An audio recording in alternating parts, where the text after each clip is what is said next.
Hello, welcome to Honeycomb Digital. I'm here with the founder, Baxter Hines. My name is Toby Loftin, a partner at the firm, and wanted to come recap all the happenings of the last several weeks and just do a good visit. So, Baxter, why don't we start with just explaining what we've seen over the last few weeks that matter, and then we'll get further into it. Well, as our viewers probably know, it has been no easy time in the markets in general.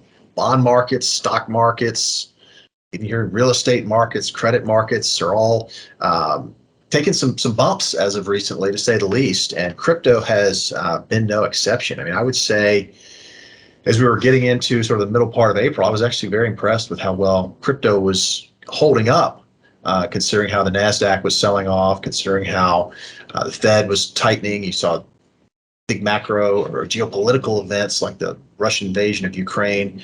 I actually saw pretty strong demand for products like Bitcoin, and was impressed with how well everything was holding up. Well, last week, the bad situation got into a much worse situation when a project that, before I say anything, we did not invest in, a project called Terra and its subsequent stablecoin UST, when it collapsed, or I really should say when there was a demolition of this kind of project. The price went from roughly $100 per Terra Luna coin down to, let's just call it zero for all intents and purposes, in double quick time.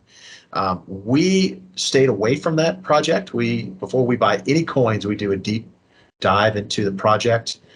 And what we found when we investigated Terra and its Terra Luna and its stable coin was that the project was not sustainable.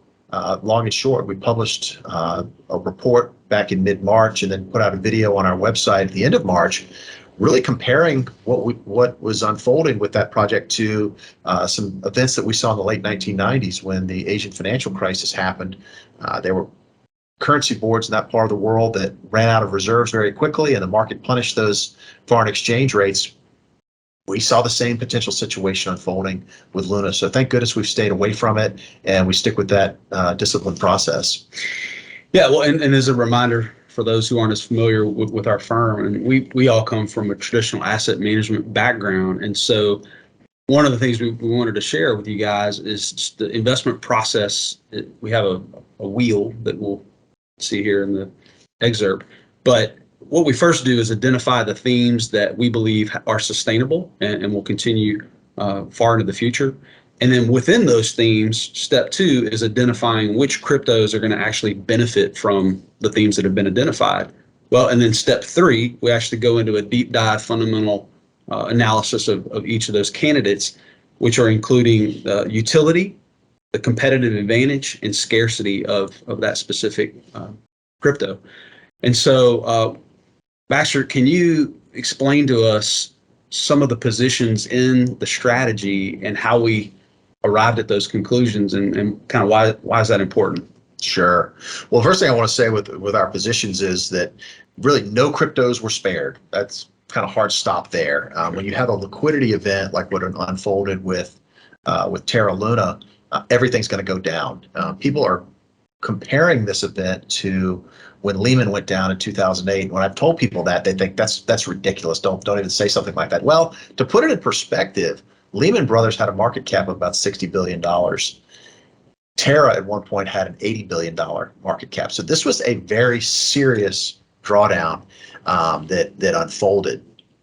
And so what ended up taking place is you had a lot of instance where the baby got thrown out with the bathwater, so to speak, and really good high quality projects are now trading at incredibly good valuations.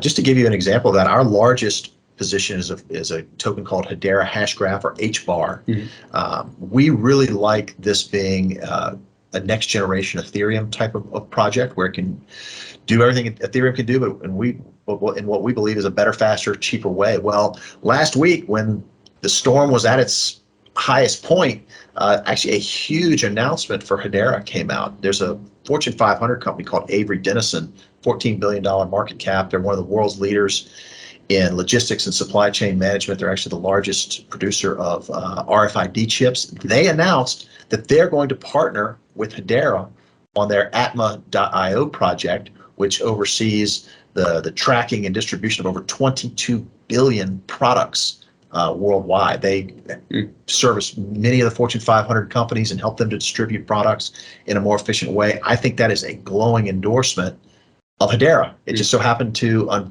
unfold and get announced in probably the worst week that we've seen in crypto in the last 5 years. So there are incredible opportunities out there that we feel like we can take advantage of by sticking with our investment project process, and just looking for those cryptos that really have that real utility, competitive advantage, and economics and scarcity, as you just described. Well, yeah, thanks for describing that, because it is definitely was overlooked in the broader market activity. But tell us, what exactly are we being mindful of, and what our audience should be mindful of over the next, well, really the balance of the year? Well, I think the key right here is to stay the course. We see all of the trends that we have been talking about still intact. And what I mean by that is there is incredible adoption in the marketplace for crypto. This is still the fastest growing technology in the history of mankind. The number of people using crypto and blockchain technology is growing very similar, actually more rapidly than what the internet grew at.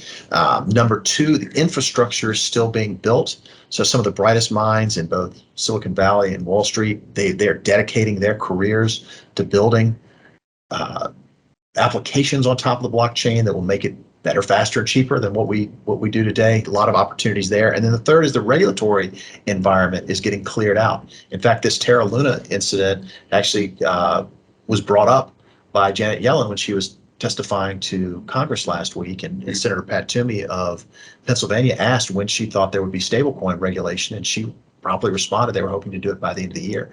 We think that's actually a catalyst for the market going forward. And so in the long run, what I think is going to happen is we are going to move from this bull market of ideas where people just kind of throw whatever they can and see what sticks to the wall. And with the loose money that's been out there, people would invest in those kinds of projects.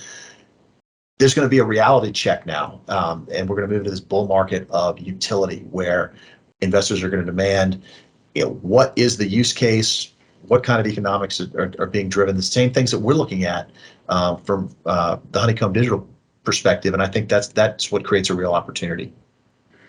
Yeah, that is super important. So key takeaways, just as we wrap up here, what would you emphasize to the audience? I would say stick with the process, stick with active management. Just again, to put things into perspective, Terra was probably the 5th or 6th largest cryptocurrency. And so this idea of just buy a passive index doesn't really make a lot of sense right here. So what we're telling people is dollar cost average into these positions if it's something that is of interest to you, and make sure you keep your overall allocation to crypto small. We've been telling clients 1 to 5%. That's all you want. Don't put too many eggs in one basket. Right. It's an emerging type of space. The volatility is going to continue, but we still see asymmetric upside in this space, and it's not like this hasn't happened before. We've seen big drawdowns of crypto over the years, and usually you just give it some time and things tend to hit all-time highs in the not too distant future. Thanks, Baxter. If you're interested in more information about the firm or the strategy, please reach out to us. We'll put all of the links and contact information available to you. And don't hesitate to reach out. Thank you. Thank you.